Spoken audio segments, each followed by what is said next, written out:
অনুরোধ করছি। আসসালামু আলাইকুম, সকলকে ধন্যবাদ জানাচ্ছি। প্রথম শহীদ প্রেসিডেন্ট জিয়াউর রহমান স্মৃতি 8 দলীয় ফুটবল টুর্নামেন্ট, খুব চমৎকার আয়োজন। কিন্তু দুঃখের বিষয়, আরো দর্শকরা মজা পাইতো যদি আজকে এত মুসলমান বৃষ্টি না হইতো। তারপরে উভয় দল ভালো খেলছে, আমাদের দলে সবাই তো জড়িয়ে খেলে ফেলে অনভিজ্ঞ প্লেয়ার, তারপরেও ভালো খেলার চেষ্টা করছে। যারা জিতছে তারা অনেক সুন্দর ফুটবল খেলছে। যেগুলো একদম বিদায় হতেই হবে আর একদম পরাজিত হবে, এটাই তো নিয়ম। তবে এই ধরনের আয়োজন প্রয়োজন আছে, কারণ গ্রামে গঞ্জে যত প্লেয়ার ছড়িয়ে আছে ওরা খেলতে চায়। এরকম খেলার আয়োজন আপনারা করছেন, আরো করবেন। আর এইভাবে ফুটবল এগিয়ে যায়। বর্তমানে ফুটবল কল্পনাই করা যায় না। বর্তমানে হামলা করে রাখার পরে বাংলাদেশের ফুটবল অবকাঠামো একদম পরিবর্তন দেখা দিচ্ছে, আপনারা দেখতে পাচ্ছেন। এবং এই ধারাবাহিকতা যদি অবস্থা থাকে তা আগামীতে 8 বছরের ভিতরে বাংলাদেশ হয়তো ওয়ার্ল্ড কাপ খেলার একটা ফুটবল সম্ভাবনা থাকে। আর আপনারা ফুটবলের জন্য কাজ করবেন, আমরা কাজ করতেছি। আমার বাসা হয়তো আপনারা জানেন না, আমার বাসা খোলা যে হাই স্কুল এর পিছনে হচ্ছে আমার বাসা। আমার বাসাটা বাড়ি হচ্ছে আপনার বাবু স্টুডিও, বাবু আমার চাচা ভাই।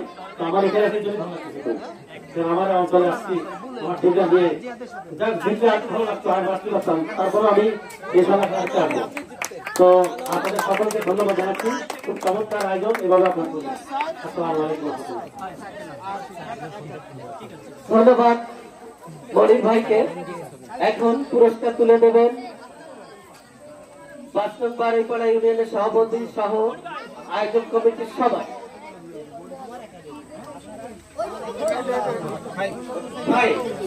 ভাই অত্যন্ত চমৎকার খেলেছে, দর্শকের মনোমুগ্ধকর খেলা দিয়েছে ভাইকে আয়োজক কমিটির পক্ষ থেকে, বাড়িপাড়া জাতীয়তাবাদী দলের পক্ষ থেকে শুভেচ্ছা এবং অভিনন্দন জানাই। ধন্যবাদ সবাইকে। আগামী শুক্রবারে যে 2টি দল অংশগ্রহণ করবে সেই 2টি দল হল কুদালিয়া ফুটবল একাডেমি, মোল্লারহাট বনাম নৈহাটি ফুটবল একাডেমি। সবাইকে যথাসময়ে খেলা দেখার আমন্ত্রণ জানাচ্ছি। ধন্যবাদ সবাইকে।